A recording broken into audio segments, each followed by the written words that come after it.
अस्सलाम वालेकुम programme public affair में खुश आमदीद। आज के हम प्रोग्राम में बात करेंगे ओवरसीज़ के वोटों के हकूक़ के हवाले से, कश्मीर इलेक्शन और उसके साथ साथ बलूचिस्तान के अंदर जो हालात बेहतरी की तरफ जा रहे हैं उन हवाले से तमाम मौज़ूआत के ऊपर बात करेंगे। इस तमाम मौज़ूआत से बात करने के लिए हमारे साथ मौजूद हैं अमीर अब्बास, सीनियर तज्ज़ियाकार हैं, सहाफ़ी, एंकर। इनसे हम जानेंगे कि क्या जो इमरान खान का बयानिया है कि वोट का हक़ हर शहरी को, पाकिस्तान के जितने भी शहरी हैं पाकिस्तान के अंदर मौजूद हों या पाकिस्तान के बाहर, उनको हकूक़ दिया जाए। अमीर अब्बास, मेरा आपसे पहला क्वेश्चन यही है, क्या आप समझते हैं कि जो इमरान खान का बयानिया शुरू से था, इलेक्शन से पहले भी था, अब भी वही उनका बयानिया है कि जो ओवरसीज़ पाकिस्तान है उनको वोट का हक़ दिया जाए?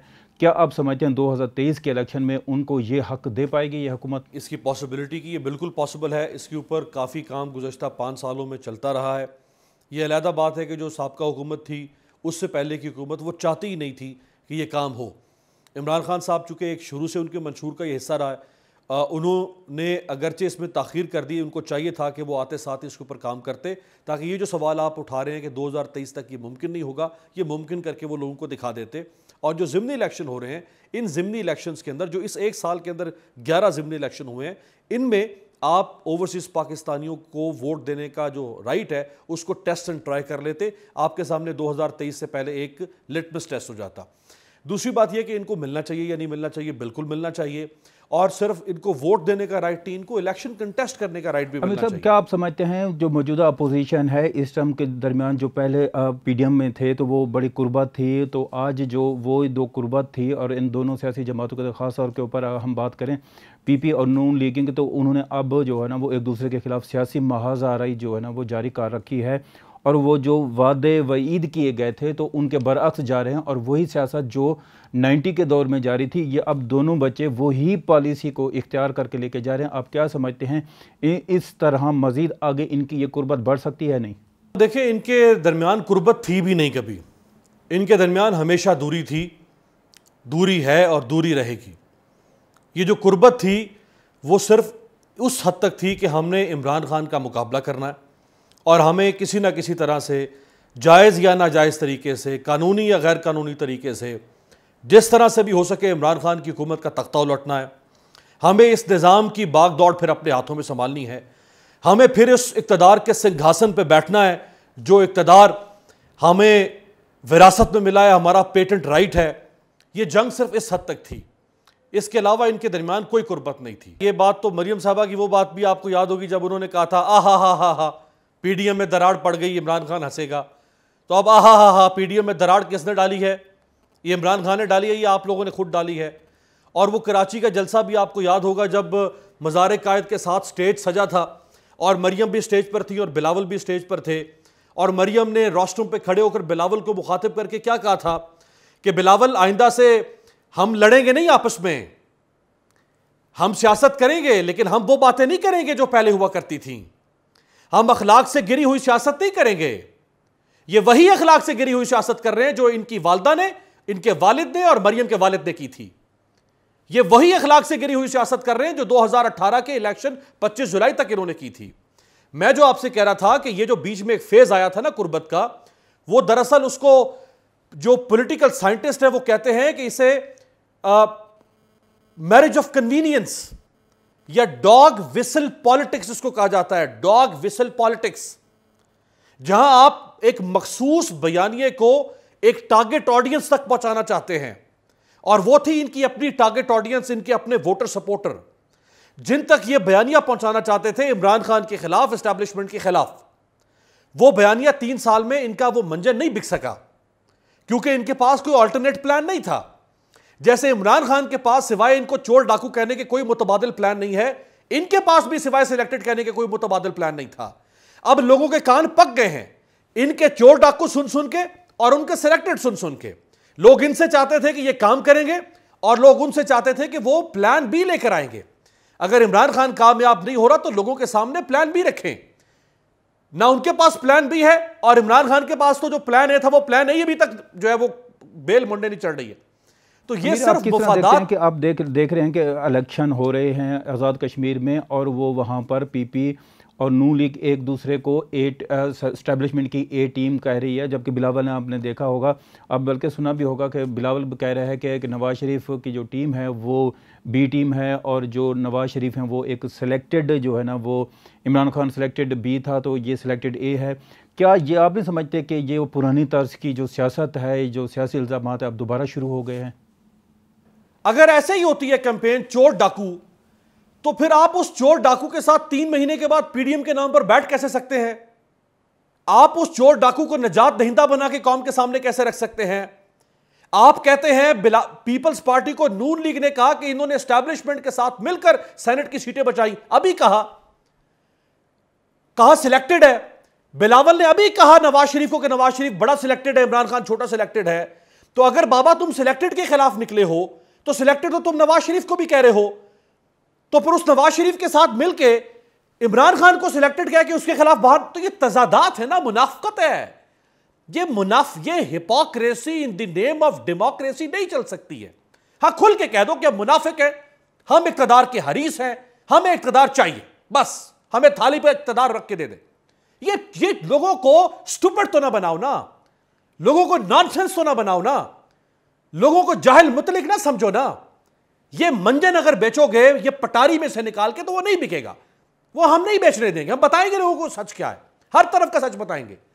मुझे सिर्फ इस बात पर इख्तलाफ है कि ये जो गुडी गुडी तस्वीर जमहूरियत की पेश करके ये क्या कर रहे थे 3 साल से सारे बार इमरान खान के खिलाफ ये सारी अगर देखा जाए तो इस टाइम अफगानिस्तान के अंदर जो तालिबान की जो पोजीशन है वो मुस्तहकम होती जा रही है और 80% जो अफगानिस्तान के एरिया हैं वहाँ पर तालिबान का कंट्रोल है और सुनने में आ रहा है कि जो कंधार के ऊपर भी उनका कब्ज़ा होने जा रहा है। तो आप क्या समझते हैं कि आने वाले दिनों के अंदर जो पहले तालिबान की हुकूमत है अफगानिस्तान के अंदर के वही स्टेबल हो जाएगी? देखें, इसमें तो कोई शक बाकी नहीं है कि तालिबान की हुकूमत नहीं होगी अफगानिस्तान में। तालिबान 80% कंट्रोल कर चुके हैं। तकरीबन 421 या 420 जो उनके अजला हैं उनमें से 200 से ज़ायद अजला के ऊपर तालिबान की हुकूमत बन चुकी है और हुकूमत से मुराद है कि उनके कंट्रोल में आ चुके हैं। जो अफ़गानिस्तान की फ़ौज है वो तितर बितर हो चुकी है। वो जो बॉर्डर के साथ फ़ौज थी वो भाग के ताजिकिस्तान चली गई है। जो अफ़गान हुकूमत है उसकी सख्त जवाब दे गई है। जो ताकत अफ़गानियों को जोड़े हुए थी वो अमेरिका था, अमेरिका छोड़ के चला गया है वहाँ पे। तो अब तो इसमें कोई शक ही नहीं है कि वहाँ पे तालिबान की हुकूमत नहीं बनेगी। सिर्फ एक उसका आप समझे ऐलान होना बाकी है रस्मी तौर पे, वरना हुकूमत तो तकरीबन तालिबान की है। अमेरिका अफगानिस्तान के अंदर जो मसाइल छोड़कर जा रहा है और खाना जंगी जो पीछे छोड़ के जा रहा है उसके आप किस तरह देखते हैं कि वो पाकिस्तान के ऊपर इसके क्या असरात होंगे? पाकिस्तान के ऊपर जी सबसे बड़ा जो असर पड़ सकता है वो ये है कि जो मुहाजिरीन हैं वो अगर बड़ी तादाद में पाकिस्तान में दाखिल होते हैं तो हम उन्हें रोक नहीं सकते। आलमी कवानीन के तहत पाकिस्तान को उन्हें जगह देनी होगी। अब पाकिस्तान के पास अपने इतने वसाइल नहीं हैं कि वो उन्हें किसी ख़ास जगह पे कंटेन करे या कन्फाइन करे। अगर वो पाकिस्तान में फैल जाते हैं तो उसमें ख़दशा ये है कि मुहाजिरीन के रूप में दहशतगर्द, दाइश के लोग, TTP के लोग, बाकी और मुख्तलिफ़ शिद्दत पसंद तंजीमों के लोग वो मुहाजिरीन के रूप में पाकिस्तान में दाखिल हो सकते हैं। और अगर वो दाखिल हो जाएंगे तो हमने यहाँ जितने मारे हैं उतने वहाँ से यहाँ आ जाएंगे तो हम तो वापस चले जाएंगे उसी खाना जंगी। हम उस खाना जंगी का सवाल उठा रहे हैं, हम अपनी खाना जंगी में दाखिल हो जाएंगे। एक तो ये बहुत बड़ा मसला है। दूसरा यह है कि ज़ाहिर बात है अगर अफ़गानिस्तान स्टेबल नहीं होगा तो उससे जो पाकिस्तान को तजारत का रूट बनता है सेंट्रल एशिया तक, रूस तक, और सेंट्रल एशिया को गर्म पानियों तक पहुंचने के लिए जो रूट बनता है, एक तापी प्रोजेक्ट है, एक कासा प्रोजेक्ट है, कई मंसूबे हैं जो खुल सकते हैं अगर अफ़गानिस्तान में स्टेबिलिटी होगी। अगर अफ़गानिस्तान में स्टेबिलिटी नहीं होगी तो ना मईशत चलेगी अफ़गानिस्तान के रास्ते से बाकी दुनिया की, और ना ही पाकिस्तान जो है वो पड़ोस में रहते हुए जब एक घर में आग लगती है, शोले उठते हैं, तो आपकी दीवारें जो हैं वो चाहे जितनी मजबूत पत्थर की क्यों ना बनी हो, उसकी तपिश जो है वो ज़रूर आप तक आती है। तो बहरहाल कम या ज़्यादा अगर वहाँ पे हालात ख़राब होते हैं तो पाकिस्तान मुतासर होगा। अगर मौजूदा हालात को देखें तो उसकी वजह से आप क्या समझते हैं कि जो हमारा बलूचिस्तान का बॉर्डर है वो क्या उस तरह मुस्तहकम है, मजबूत है माजी की निस्बत, और वहाँ पर जो बलूचिस्तान के ऊपर क्या इसके असरात पड़ सकते हैं? देखें, चूँकि अफ़गानिस्तान का बॉर्डर जो है वो खैबर पख्तूनख्वा के साथ भी लगता है, वो बलूचिस्तान के साथ भी लगता है। पहले बॉर्डर जो है उसके ऊपर कोई बाड़ नहीं थी, बॉर्डर शील्ड नहीं था, जहाँ से कोई दाखिल होना चाहता था वो दाखिल हो सकता था, दरे बने हुए थे, लोग दाखिल होते थे, स्मगलिंग होती थी, ह्यूमन ट्रैफिकिंग होती थी। तो इस वजह से और बलूचिस्तान के अंदर हालात वैसे ही ख़राब थे, तो जब वहाँ हालात ख़राब होते थे तो लोग वहाँ से इधर आएंगे, उधर भी दहशतगर्द, इधर भी दहशतगर्द, उनके आपस में राखते, वो यहाँ से बैठ के उधर कार्रवाइयाँ करें, वहाँ से बैठ के इधर कार्रवाइयाँ करें। तो अब सूरत हाल कुछ मुख्तलिफ है कि हमने 70% से ज़ायद अपना बॉर्डर जो है उस पर बाड़ लगा दी है, को 25-30% जो है बाकी है। मेरा ख्याल है कि शायद 1 साल के अंदर वो हिस्सा जो है वो भी मुकम्मल हो जाएगा। तो अब उस तरह से बलूचिस्तान में आपको हालात ख़राब नज़र नहीं आएंगे अफ़गानिस्तान में खाना जंगी के बाद, जैसे पहले अमीर अब्बास साहब, इसको आप किस तरह देखते हैं कि इमरान खान के बयान को इमरान खान ने कहा है कि जो नाराज़ बलोच हैं या इंतहा पसंद बलोच हैं, तो जो इनकी लिबरेशन है हम इनसे बातचीत करेंगे, मुज़ाकरात करेंगे और उनको कौमी धारे में लेकर आएंगे। क्या आप समझते हैं कि इन मुज़ाकरात से कोई ना कोई हल निकल आएगा? देखें, ये जो बात इमरान खान ने कही है, एक वज़ीर आज़म होने के नाते से इमरान खान ये नहीं कह सकता कि इन सब की गर्दनें उड़ा दो, इन सब के ऊपर टैंक चला दो।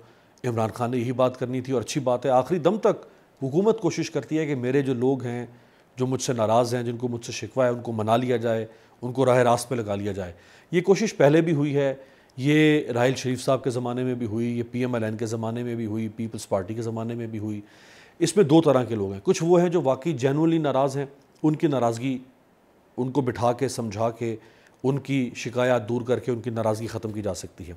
कुछ वो लोग हैं कि जिनकी नाराज़गी जो है वो दरअसल सिर्फ बराए नाम है, उनके पीछे रॉ है, उनके पीछे NDS है, उनके पीछे इसराइल हो सकता है, उनके पीछे और ताकतें हो सकती हैं जो उनके इशारों पर ये सारा कुछ करते हैं बलूचिस्तान में बैठ के।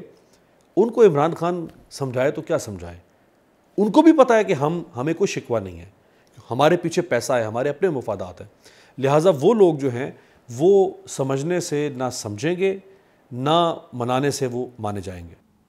मौजूदा हालात के पेश नज़र आप किस तरह देखते हैं कि पायदार और मुस्तहकम जो अमन है वो अफ़गानिस्तान और बलूचिस्तान में किस तरह आ सकता है? देखिए, सबसे पहले तो ये कि बलूचिस्तान और अफ़गानिस्तान दोनों मुख्तलिफ, बिल्कुल मुख्तलिफ उनकी सूरत हाल है।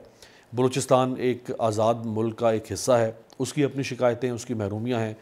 CPEC उसके अंदर एक बहुत ज़बरदस्त कदम है। अभी वज़ीर आज़म गवादर गए हुए थे, कई नए रूट्स बन रहे हैं बलूचिस्तान में जो पहले वजूद नहीं रखते थे, कोई सड़क ही नहीं थी। इसी तरह से बिजली का निज़ाम बन रहा है, गैस का निज़ाम बिछाया जा रहा है, जो इंडस्ट्रियल जोन्स बन रहे हैं वहाँ पे रोज़गार पैदा हो रहा है। तो ये एक अच्छी कोशिश है। इसके अलावा वहाँ पे पॉलिटिकल रिफॉर्म्स लाने की ज़रूरत है, वहाँ पे सिस्टम रिफॉर्म लाने की ज़रूरत है। बलूचिस्तान जो है वो बहुत बड़ा सूबा है, वो गवर्न नहीं हो सकता। बलूचिस्तान को कम से कम 3 छोटे सूबों में डिवाइड किया जाना चाहिए। जहाँ तक अफ़गानिस्तान का ताल्लुक़ है तो अफ़गानिस्तान में सबसे पहले तो जो भी अमेरिका के निकलने के बाद अब हुकूमत क्लेम करता है, वो तालिबान हो या कोई और हो, अमेरिका समेत सारी दुनिया को उस हुकूमत को तस्लीम करना चाहिए। अगर उस हुकूमत को तस्लीम नहीं किया जाता तो फिर एक और फितना सर उठाएगा। अब आप निकल गए हैं, आपने जो करना था, ये रहा घोड़ा, ये रहा मैदान, आपने दौड़ा लिया, अब आप मज़ीद कुछ नहीं कर सकते थे। अब जिनका मुल्क है उनके हवाले आपने कर दिया, अब उनको चलाने दें।